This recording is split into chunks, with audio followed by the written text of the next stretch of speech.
teaching. So, cool thing happened this week. We ran out of dog food.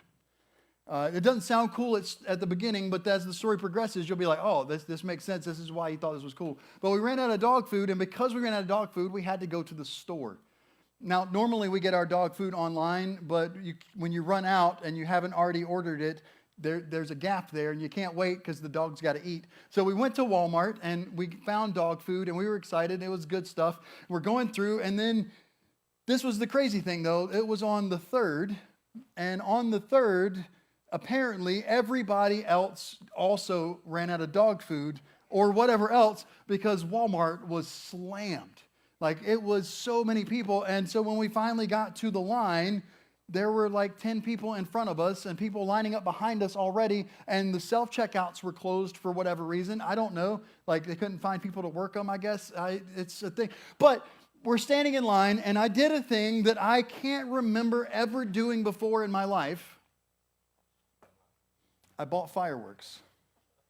We were standing there, and they had the kiosk right here, just a beautiful cardboard, colorful cutout thing with fireworks of different shapes and sizes and packs and different levels. And I'm standing there in line, minding my own business, and I'm looking, and I'm like, that's cool. They got them inside. There's the big tent outside, but they're in here. Man, what is...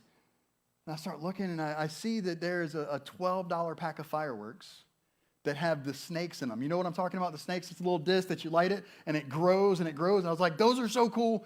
I would pay $12 just for snakes. Now, I know that in North Carolina, the fireworks aren't the same as they are in other places. They don't go massive. They don't go big. They're just basically fancy sparklers.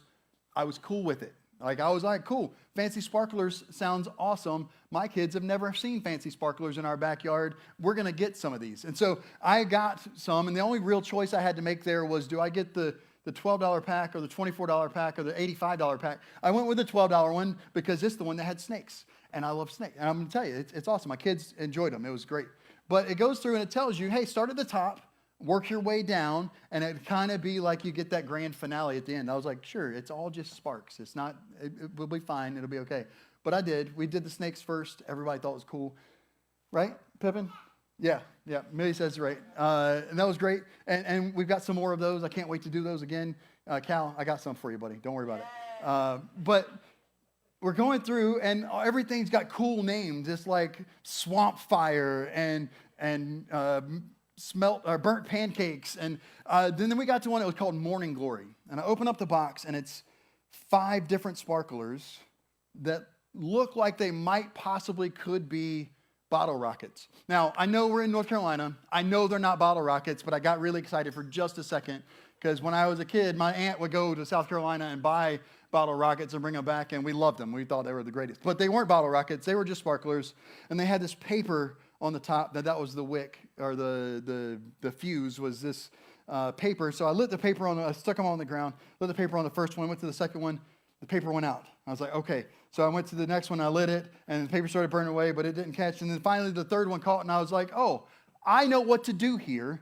I don't have to think about it. I don't have to make any good choices. I know what to do. When you've got a sparkler and it's already lit, you can use it to light the other sparklers. Brilliant. I'm thinking, oh, I'm the smartest person ever. So I grab this molten lava and begin to light the other ones and quickly realize that morning glories are not sparklers, even though they look like sparklers. Like, it is shooting off chunks of...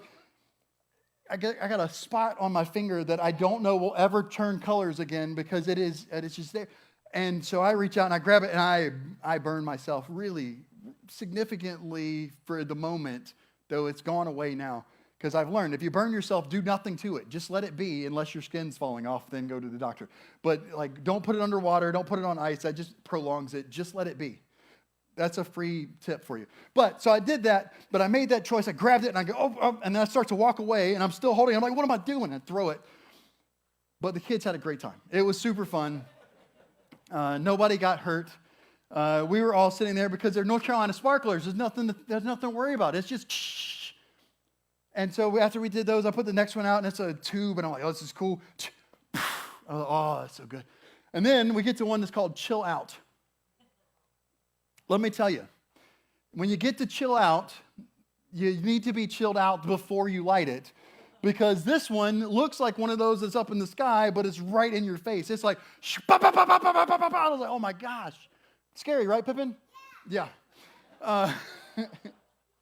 Amelia's over there too. But yeah, we were not expecting it. We were not ready for it. Now, I tell you this because I want to share this slightly embarrassing moment of that choice that I made when I quickly grabbed that morning glory. When I learned that morning glories are not the same thing as the sparklers that you get from the Dollar Tree, and you're like, yay, I can write my name in the smoke. No, it's not the same. Morning glories are dangerous. And I find that in life, sometimes we make choices that we don't think about, and they bite us.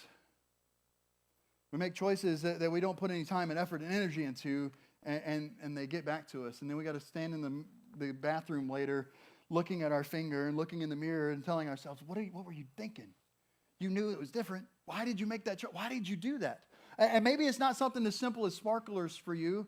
Maybe it's something bigger in your life. Maybe you're even at a point right now where you don't feel like you can even look in the mirror because you don't like what you see, because it's not where you thought you'd be at this point. It's not where you hoped you would be. Well, if that's you today, then I want to share something with you.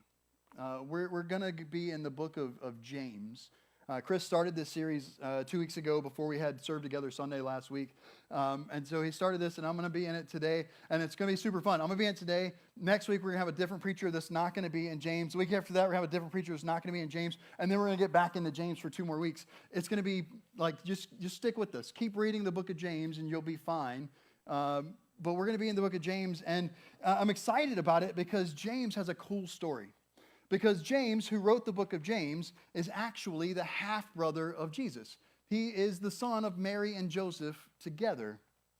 And so James grew up with Jesus as his big brother, which has got to be cool, to have Jesus as your big brother.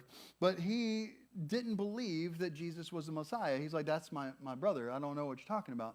But then Jesus started doing stuff like walking on water and raising people from the dead and then getting up from the dead himself. And James was like, I see what you're talking about.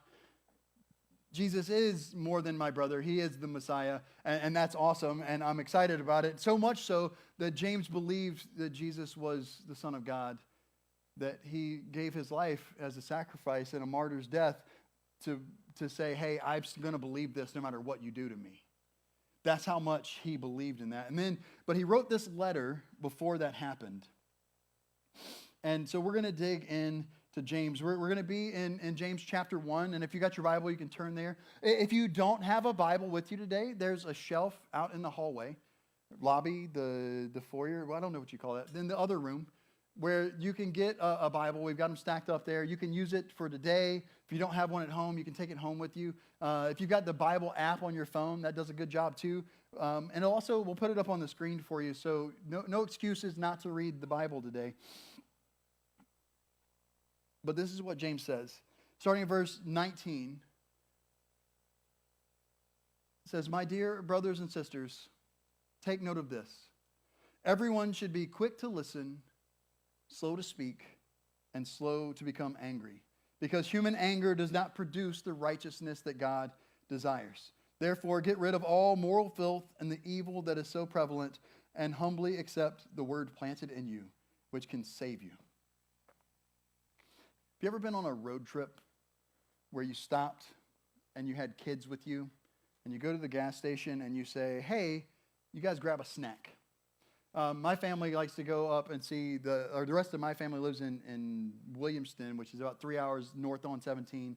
And about halfway, just outside of New Bern, there is a speedway that is like the biggest speedway in North Carolina, I think. It's maybe not Buc-ee's big. I've never been to a Buc-ee's, so I can't comment. But it is the big old truck stop speedway. And they've got rows and rows of snacks. And we go in, we're like, everybody grab a snack. And then we wait.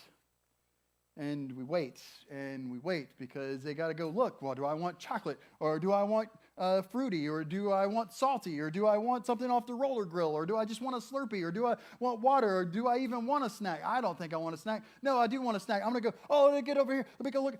And it's just, there's 4 of them. I got 4 kids, and so it keeps going. And finally, you're like, all right, guys, come on. We got to get to grandma's house. We just grab a snack. Just grab some.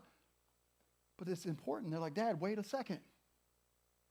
Don't rush me. I got to make sure that I pick the right snack because I got to get something that I really like, but none of my siblings do, so I don't have to share.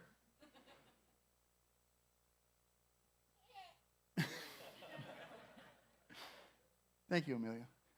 And so we got to do that, and you got to do that but here's the great dichotomy of life.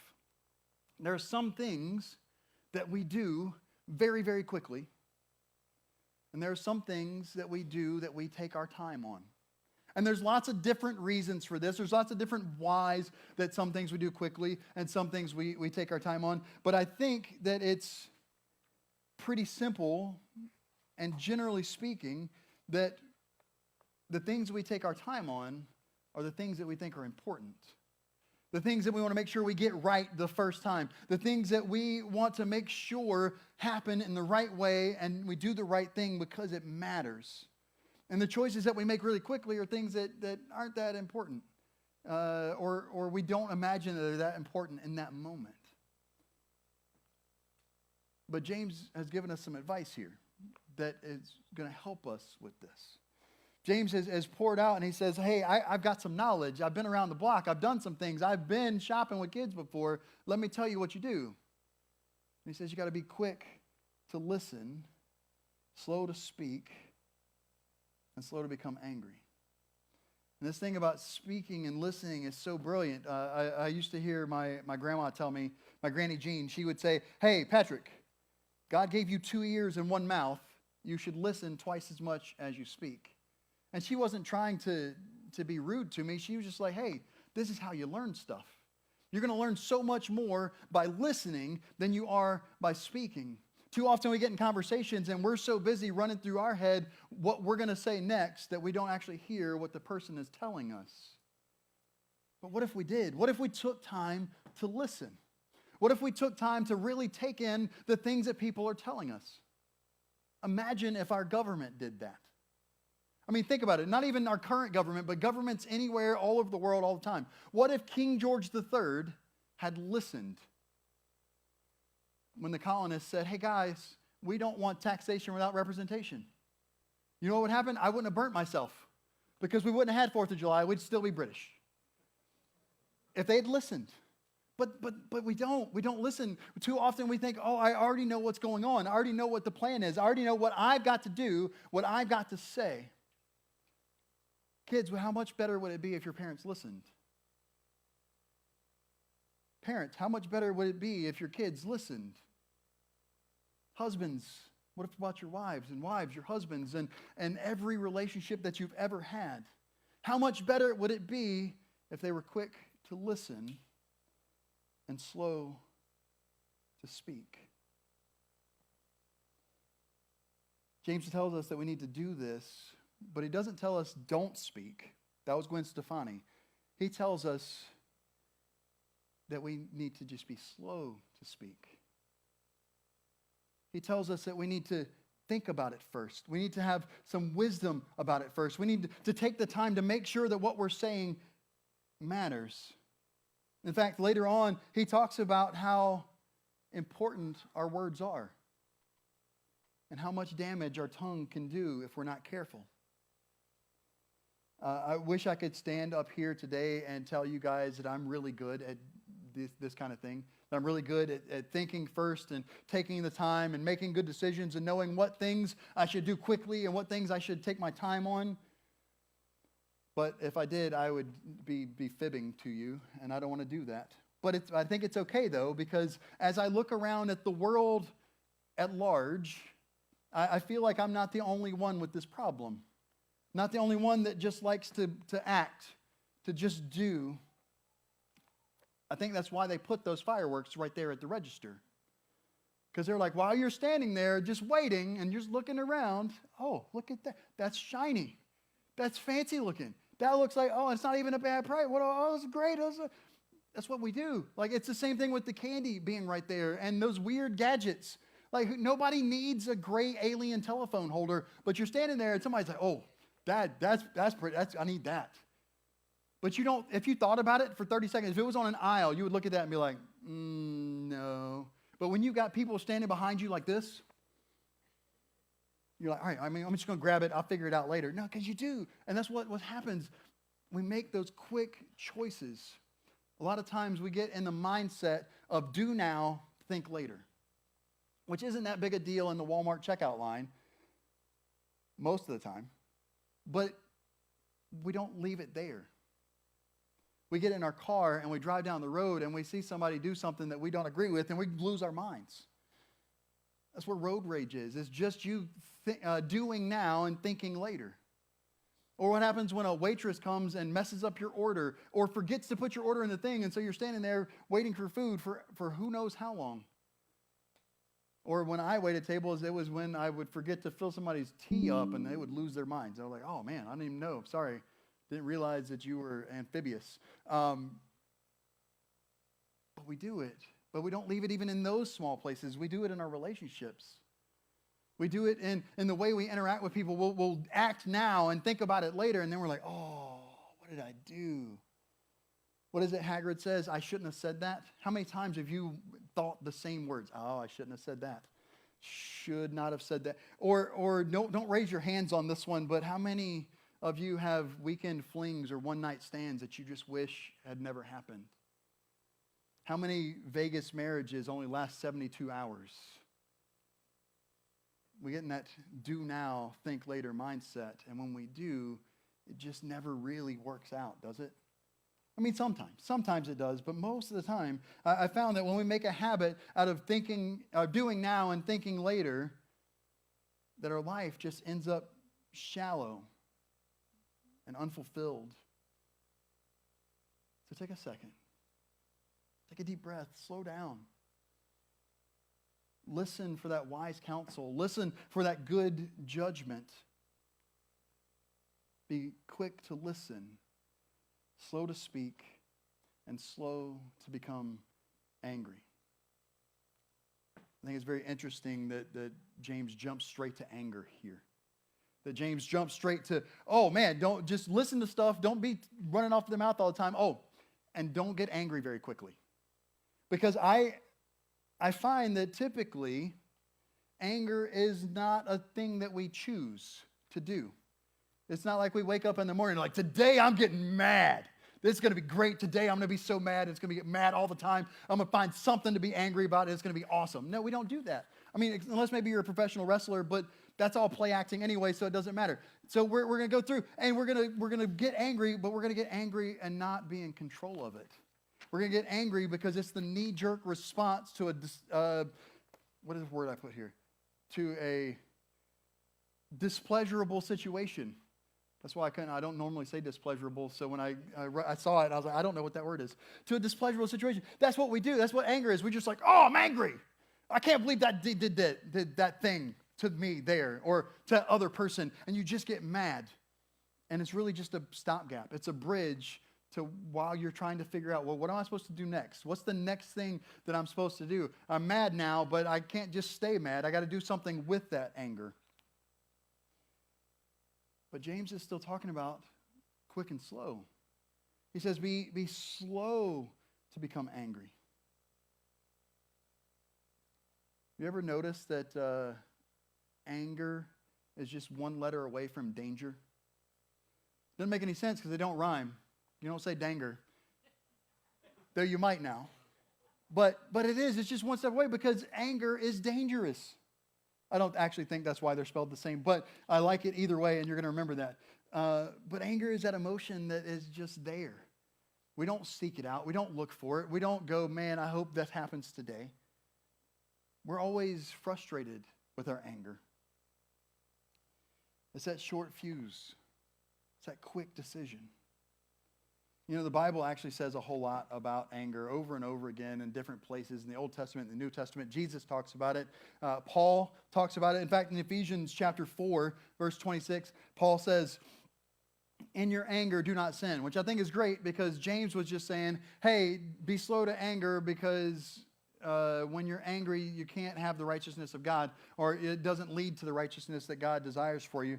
But I like that Paul tells us you can be angry without sinning.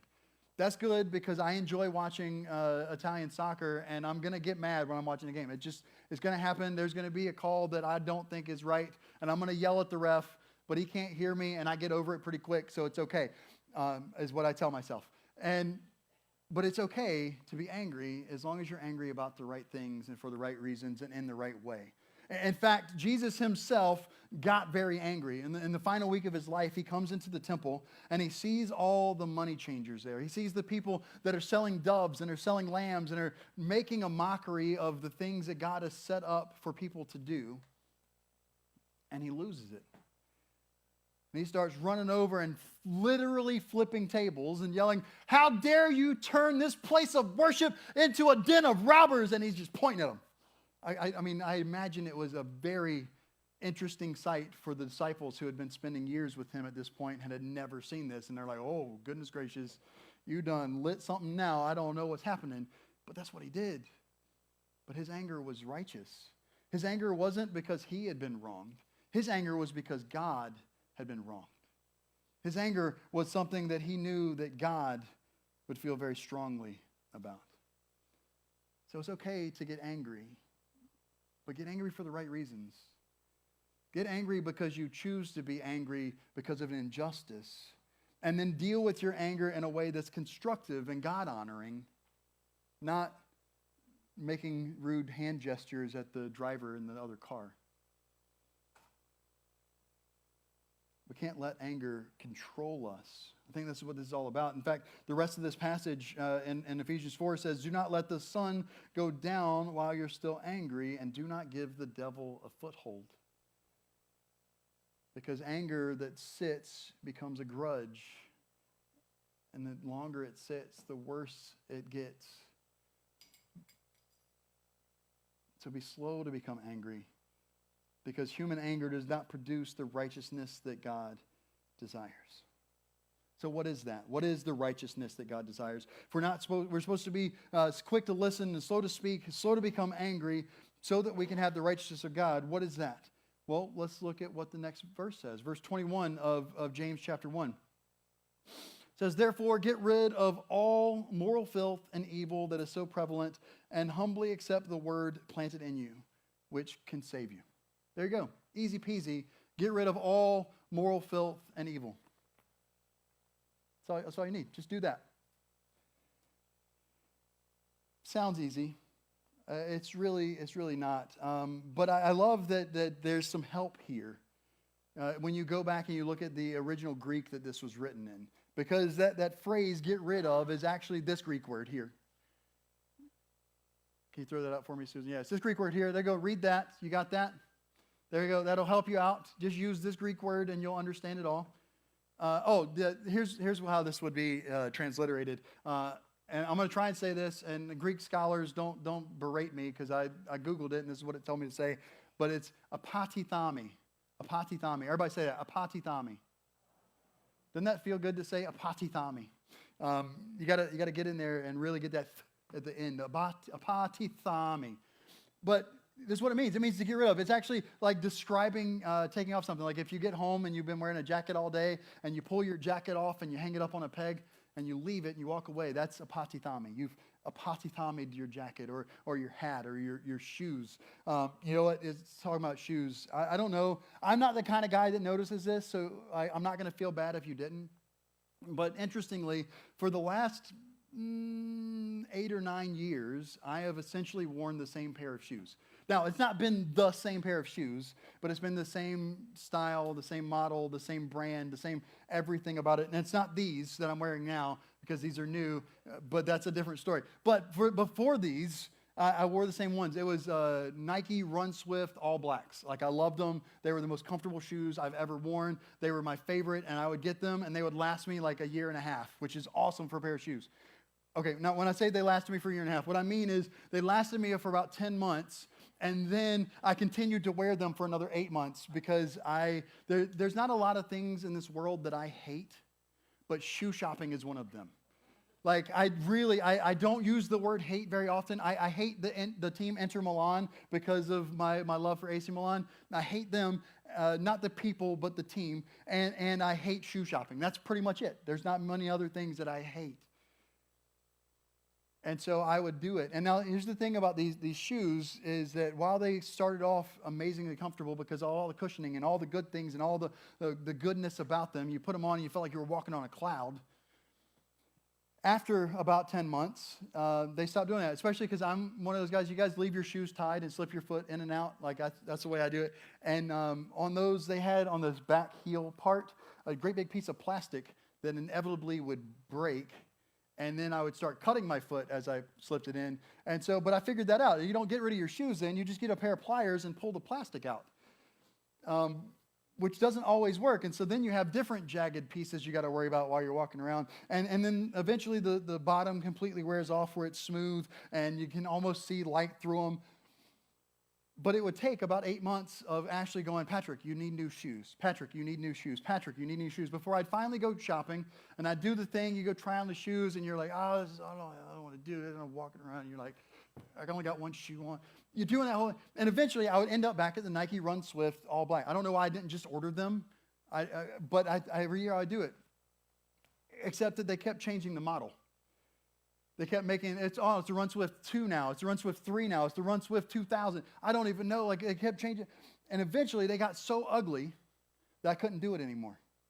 And then they just stopped making them because the year they made them so ugly, I actually went and found the previous years at in Myrtle Beach. That's where I was. We went in, I was like, I'm going to look. And they were there, and I was like, like a light came down from the sky, and I held them up. But finally, I had to get some different ones, and these are nice. I like them. I don't know if I'll get them again, but so far, so good. It's been like 3 weeks. But when I would get those new shoes, I would put them on. That was when I realized that what I had was bad. Because I was like, no, they're fine. These shoes are okay. They're good. I know that there's a cut in them, but it's aeration. It's good. It's good for my foot. It's good for my life. These aren't that bad. And then I'd slip the new ones on, and I'd be like, oh, man, why?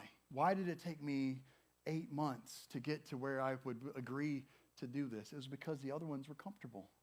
I'd gotten used to them. I'd gotten where I knew what they were doing. I knew where they were. I knew what they looked like. I knew that, I'd splashed paint on that one, but it was okay.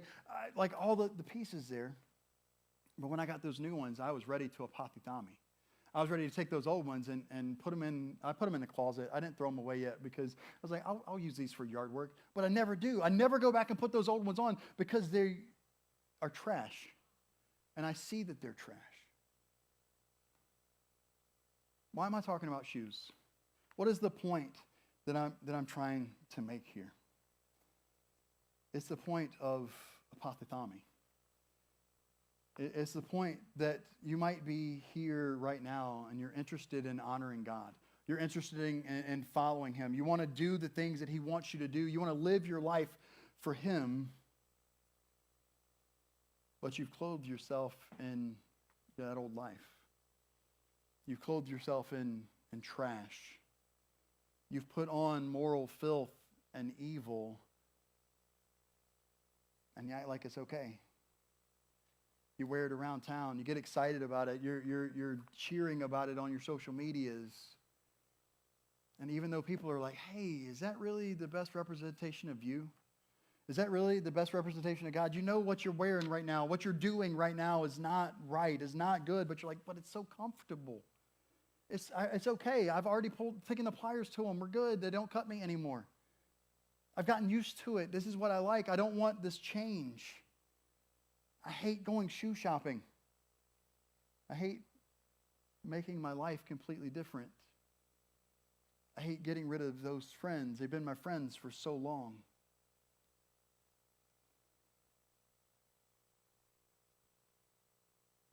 I just want to be comfortable. And I don't think I could find this comfort anywhere else. What if I told you that I could give you some new shoes? What if I told you I could give you something where you could get rid of that clothes that you're wearing, that moral filth and evil, and you can put on something that's going to fit better? Something that's going to make you your real self, your true self, something that will make you look snazzy and do like my kids do when they get new shoes and strut. Because that's what you do when you get new shoes. You gotta work them out. I can give you that. You ready for it? Here's your new shoes. Right here. The Word of God.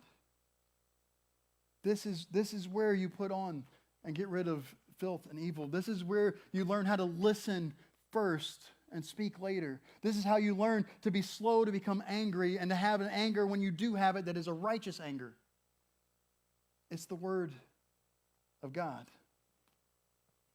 And it's a little bit of an abstract thought. If you're new to church, if you're new to Christianity, but I want to take a few minutes. I want to talk about what that means and how you put that on. Let's go to the next verse in James chapter 1. So verse 22. It says, "Do not merely listen to the word and so deceive yourselves."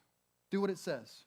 "Anyone who listens to the word but does not do what it says is like someone who looks at his face in a mirror and after looking at himself goes away and immediately forgets what he looks like. Whoever looks intently into the perfect law that gives freedom and continues in it by not forgetting what they have heard but by doing it, they will be blessed in what they do." You see, James tells us moral filth and evil is something we should take off, something we should apatithami. But he also says that the Word of God is worth putting on. And I want you to understand that when James talks about the Word of God, like I'm holding up the Bible and I'm saying here, and I think that's right and that's good and that's important. But when James was writing this letter, this didn't exist.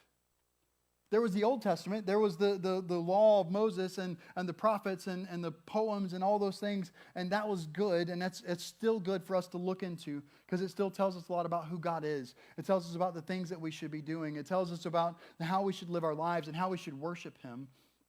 But James was also talking about the fact that the apostles and the disciples were going out and were sharing this new word, sharing about Jesus, sharing the gospel and the good news, sharing all of those great things. James was talking about the word that you can receive as you meditate in prayer, the word that you can receive in a wise counsel from a strong Christian brother or sister. The word that you can receive while you're doing a Bible study or while you're listening to a sermon. The word that God continues to reveal over and over again. He says this is what you got to do. You got to focus on that. You got to accept that, and not just accept it, but then do something with it. I'm going to tell you a secret. You can come to church every week of your entire life. You can listen to the best preachers. You can listen to the best teachers. You can listen to the greatest worship singers that have ever lived. But if you don't ever take that message and do something with it, it won't matter. You will never experience the peace that passes all understanding. You will never experience the life and the love that Jesus desires for you unless you do something, unless you make a concerted and determined effort to do the stuff that you're hearing. Don't merely listen to the word and deceive yourselves. Do what it says. This is like one of those Pinterest hacks where it's like, hey, you ever tried to open one of these things? Here's how you do it. And you're like, oh, I would have never thought about that. It's right here. All you got to do is read it, listen to it, and then do it. It will make your lives better. It will help you slow down. It will help you listen. It will help you make good decisions because you'll know right from wrong. Don't merely listen to the word, but do it. And I can tell you, it doesn't matter how you get the word. It's going to make a difference. I am not the best at this. I'm going to, up front right now, I wish I was better at just getting into the Bible, to be in the Bible, and not to be teaching or preparing to teach or preparing to tell my kids about something or to answer a question that somebody's asked me. Like, I wish I was better at just getting in the Word and being excited about being in the Word, but I'm like, So I'm going to tell you, right now I'm not there. I'm preaching to me as much as to you right now. But what I have found is that when I'm in a bad spot and I go and I pick up the Bible and I flip it open and I throw my hand down and I start reading, almost every single time, it's like I was supposed to read that passage above any other passage in the Bible. Almost every single time I start reading, I'm like, oh, how did that happen? How did I not think about this? How did I not go there? And some of them are so abstract that I would have never gotten there. But as I'm looking at it, I'm like, man, this is right here. Can't tell you how many times I've preached a sermon and I walk out the door and somebody's like, Patrick, I felt like you were talking straight to me. I'm like, no, I was talking to me. Most of the time when I preach, I find out, like, what am I missing right now? What do I need to do better? I'm going to tell myself that, and maybe somebody else can benefit from it. But so many times, people from completely different areas of life, folks that got lots of gray hair or no hair, to kids coming up and being like, man, that was exactly what I needed to hear today. And you know why? It tells us in the Hebrews, writer tells us in Hebrews, he says, the word of God is living and active. God was somehow miraculously able to create a book that has lasted for so many centuries, that every year sells over 500 million copies and has been translated into 1,800 different languages, and they're still working on them now.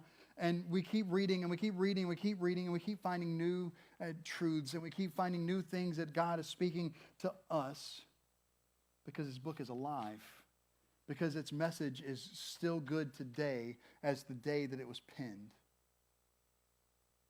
because his book is supernatural, because it can impact your life no matter who you are. No matter where you are in your life. If you actually sit down and you read it and you study it, it will change you in such a deep way. It will give you direction.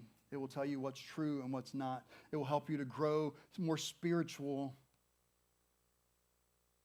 and help you understand the purpose of joy, the purpose of life. It'll cause you to feel better and to treat others better. It will make you a better person. And if you've never spent much time in the Bible, don't worry, you're not alone. I told you, I'm terrible at it. But you can start right now. You can start this week.